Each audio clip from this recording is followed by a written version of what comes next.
Hey everybody, check out what I have here. I have a bike frame pump with gauge. So I'm gonna show you guys this here, and then we'll show you it on my bike. It looks like it'll screw in, like where the water bottle thing screws in, like that. And then it's got little adapters for it. It looks like it has a bike pump, or not a bike pump, a ball inflator. Those are like for like balloons or something like that, inflator ones as well.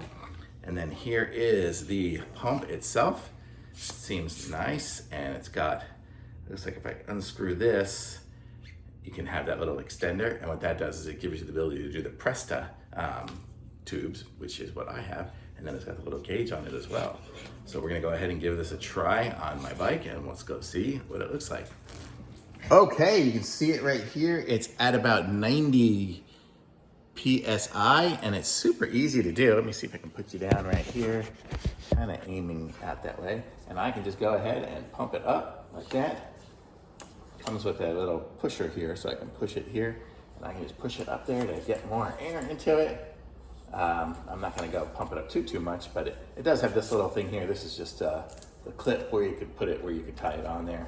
This comes off, make it a little easier.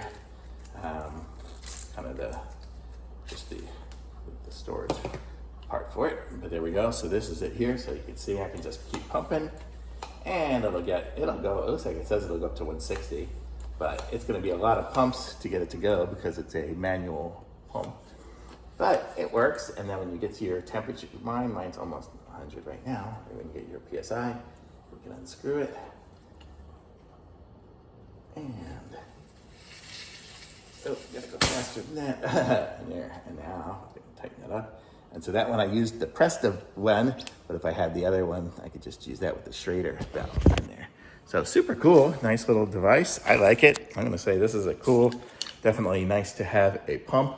I don't have one on my bike right now. I was using some of those little canister ones at one point, but this is gonna go on the bike. Thumbs up for sure.